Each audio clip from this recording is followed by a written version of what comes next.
പുതിയൊരു വീട്ടിലേക്ക് സ്വാഗതം. അപ്പം ഇന്ന് നമ്മുടെ പരിപാടി കൂലി സിനിമ കാണാൻ വന്നിരിക്കുകയാണ്. സ്റ്റാർ സിനിമാസ്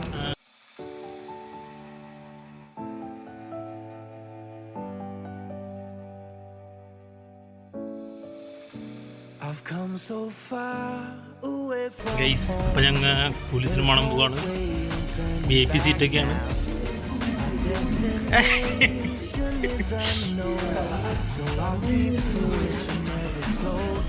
അപ്പോൾ VIP സീറ്റാണ്. Okay, nice to meet U.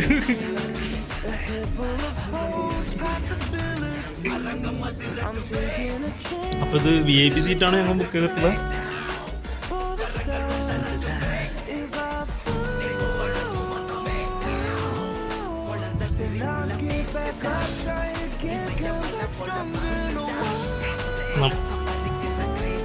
ഒമ്പത്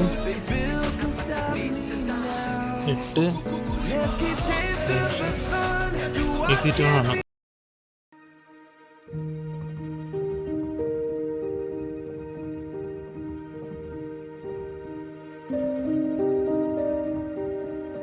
പുഷ്പാക്ക് സീറ്റാണ്. കണ്ടോ?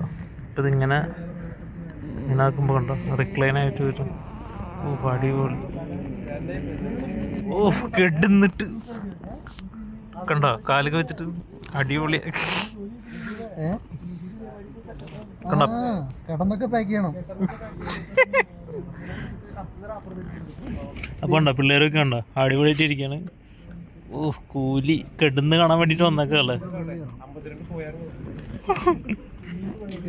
അപ്പൊ എല്ലാരും 52 രൂപ 50 പൈസ കൊടുത്തിട്ട് സ്റ്റാർ സിനിമാസിൽ വരാം. സുഖസുന്ദര രാജീവമായിട്ട് കിടന്ന് നമുക്ക് സിനിമ കാണാം. കണ്ടോ? നമ്മ നോർമലൊക്കെ 47 രൂപ വരില്ലേ?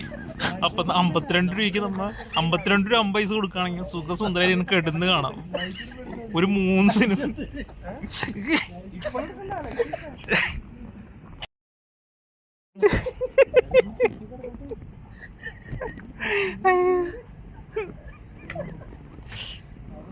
എല്ലാരും ഇന്റർവ്യൂലാൻ വിളിക്കട്ടോ. അപ്പൊ എല്ലാരും എനിക്ക് പൊക്കോളോട്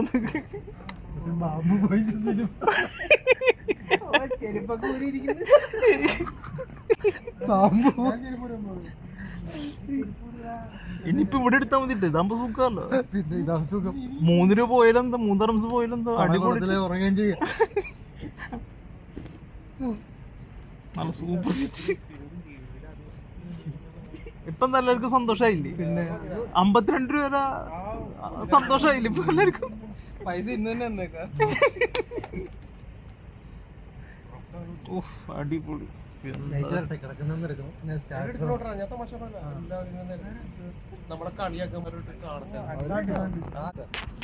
അപ്പൊ 52 രൂപ കളഞ്ഞു എന്ന് പറഞ്ഞുള്ള എല്ലാവർക്കും വേണ്ടിയിട്ട് ഇപ്പൊ നമ്മുടെ പിള്ളേര് നിൽക്കണ കണ്ടോ വേണമെങ്കിൽ എല്ലാവരും ഉണ്ടോ മറക്കരുതാരും. കളിയാക്കിയ കമ്പനിയിലെ എല്ലാ കൂട്ടുകാരന്മാരും കാണാൻ വേണ്ടിയിട്ട് കണ്ടോ ലക്ഷറി ആയിട്ട് VIP സീറ്റിലിരുന്നിട്ട് പിള്ളേർ സിനിമ കാണണം.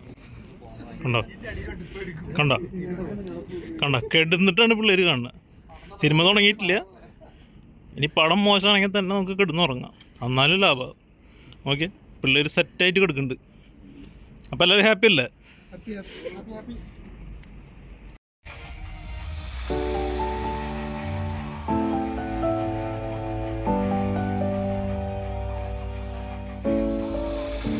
I've come so far away from home.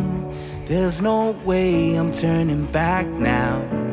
My destination is unknown, so I'll keep. അങ്ങനെ ടൈറ്റിൽ കാർഡ് കഴിഞ്ഞ് കുറച്ച് കഴിഞ്ഞപ്പോൾ സൗബിൻ വന്നു. സൗബിൻ്റെ എൻട്രിയും പോർഷൻസൊക്കെ സൂപ്പറായിരുന്നു. അത് കഴിഞ്ഞ് കുറച്ച് കഴിയുമ്പോൾ നമ്മുടെ രജനി സാറ് വന്നു. പിന്നെ അത് കഴിഞ്ഞ് സത്യരാജ് വന്നു, ശ്രുതി ഹാസൻ വന്നു, പിന്നെ നമ്മുടെ നാഗാർജുനയും വന്നു. അത് കഴിഞ്ഞിട്ട് സൗബിനെ തല്ലിക്കൊല്ലും. അത് കഴിഞ്ഞിട്ട് സൗബിൻ്റെ ഒരു റീ എൻട്രി ഉണ്ട്. അവിടെ തൊട്ട് പടം പാളിപ്പോയി. പിന്നെ അവിടെ നിന്ന് എന്താ കാണിച്ചതെന്ന് ലോകേഷിനെ പോലും അറിയില്ല. പിന്നെ അങ്ങനെ ക്ലൈമാക്സിനോട് അടുത്ത് ഉപേന്ദ്രയും വന്നു. ഉപേന്ദ്രനെ കൊണ്ട് കുറേ എന്തൊക്കെയോ കാണിപ്പിച്ചു. അത് കഴിഞ്ഞിട്ട് അവസാനം നമുക്ക് അമീർ ഖാനും വന്നു. എന്തൊക്കെ ചെയ്യാൻ പറ്റുമോ അതൊക്കെയും ചെയ്യിപ്പിച്ചു. കുറേ ഗൂസ് ബംസ് കൊണ്ടുവരാനായിട്ട് അനിരുദ്ധ് കുറേ ശ്രമിച്ചു. മൊത്തത്തിൽ നൈസായിട്ട് പാളിപ്പോയി. ഓവറോൾ നോക്കുകയാണെങ്കിൽ ഒരു ആവറേജ് അനുഭവം മാത്രമാണ് കൂലി. ഹലോ, അപ്പോൾ ഏകദേശം ഒരു 11:10 അപ്പോൾ കൂലി സിനിമ കഴിഞ്ഞിട്ട് ഇപ്പോൾ എത്തിയുള്ളൂ. പടം പറയുകയാണെങ്കിൽ വലിയ ഗുണ്ടല്ല, എന്നാലൊരു ആവറേജ് അത്രയുള്ള പടം.